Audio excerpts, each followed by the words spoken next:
Cooperation ఉంది, మనకి ఆ డిప్లొమాటిక్ కోఆపరేషన్ ఉంది, అది మనకి తెలిసిన విషయమే. రైట్. ఇదే సందర్భంలో దీనికి సంబంధించి మరింత సమాచారం అందించడానికి మనతో లైవ్లో జాయిన్ అవుతున్నారు భరత్ రెడ్డి గారు, మాజీ ఎయిర్ ఫోర్స్ అధికారి. నమస్కారం భరత్ రెడ్డి గారు. నమస్కారం అండి. ఎయిర్ ఫోర్స్ కాదు, ఆర్మీ అండి, but it's okay. So Bharat Reddy గారు, ఒక ఇంట్రెస్టింగ్ డెవలప్మెంట్ భరత్ రెడ్డి గారు, మనకి ఇక్కడ కనిపిస్తున్నది ఏంటంటే PL-15 మిస్సైల్ రెకేజ్ని ఈరోజు ఎగ్జామిన్ చేయడానికి, సాంకేతికంగా ఎగ్జామిన్ చేయడం కోసం అని చెప్పేసి ఆల్రెడీ 5 eyes మనం చెప్పుకుంటాం 5 దేశాలు, US, UK, Canada, Australia, New Zealand వాళ్ళు రంగంలోకి దిగారు.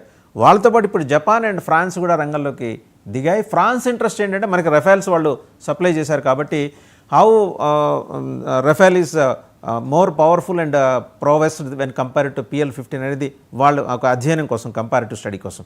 బట్ జపాన్ ఎందుకు వచ్చింది అనేది ఇప్పుడు అందరికీ ఆశ్చర్యం కలిగిస్తున్న విషయం. అయితే 2011లో మనకు జాగ్రత్తగా గుర్తు చేసుకుంటే పాకిస్తాన్లో US హెలికాప్టర్ క్రాష్ అయింది, హాక్ క్రాష్ అయింది. క్రాష్ అయినప్పుడు చైనీస్ వాళ్ళు వచ్చి దాని రెకేజ్ని పరిశీలించి దాన్ని తీసుకుపోయారు వాళ్ళు.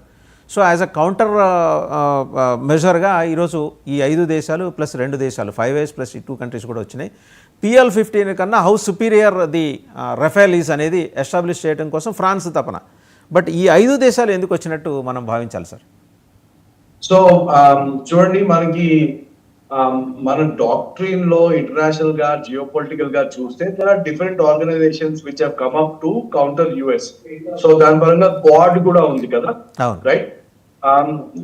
సో బేసికలీ చైనా, మనం అందరం దాన్ని ఒక మ్యానుఫ్యాక్చరింగ్ దేశంగా చూస్తాము, ఒక ట్రేడింగ్ దేశంగా చూస్తాము, కానీ they have invested very very heavily in defence tech also.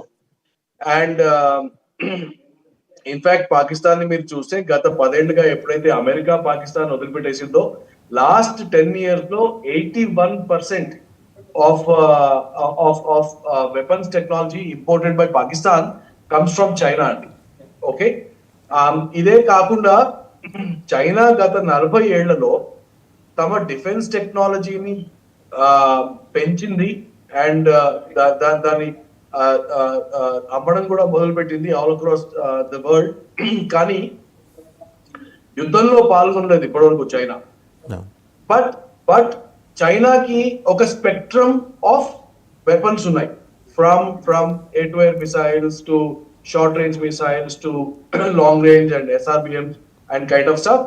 At the same time, they also boast of hypersonic, supersonic missile systems, integrated missile systems. ఇలా వాళ్ళు చెప్పుకున్న నరేటివ్ ఒకటి ఉంది. కానీ దాన్ని యుద్ధ పరిస్థితుల్లో టెస్ట్ చేసిన వైనం ఇప్పటి వరకు లేదు. This is the first time. ఎందుకంటే చైనా, మీరు ఏం చూడాలంటే, ఇప్పుడు జపాన్ ఎందుకు ఇంట్రెస్టెడ్ ఉంటుంది అంటే, పసిఫిక్, సౌత్ పసిఫిక్ ఏదైతే ఉందో, చైనాకి ఈస్టర్న్ కోస్ట్ ఏదైతే ఉందో, అక్కడ తైవాన్ పైన ఈ మిసైల్స్ తో వాళ్ళు టెస్టింగ్ చేయడం జరిగింది. In fact wherever there's some meeting which happens, China launches these missiles in a test as testing around Taiwan. Okay, so ఒకవేళ రేపు చైనాతో యుద్ధం ఒకవేళ నెలకొంటే, అప్పుడు మీకు ఒక యాక్సిస్ లాగా ఎవరు ఫామ్ అవుతారంటే, జపాన్ ఒకవైపు, South Korea, New Zealand, Australia, then India is also part of it. US ఉండనే ఉంది. ఓకే, అండ్ దేర్ఫోర్ ఇన్ని రోజులు కూడా చైనా ఏం చెప్పుకొచ్చింది అంటే, మా యుద్ధ పరికరాలు ఏవైతే ఉన్నాయో, మా యుద్ధ విమానాలు ఏవైతే ఉన్నాయో, మా సిస్టమ్ ఇంటగ్రేషన్ ఏదైతే ఉందో, ఇది చాలా చాలా గొప్పది అని చెప్పుకుంటూ వచ్చారు.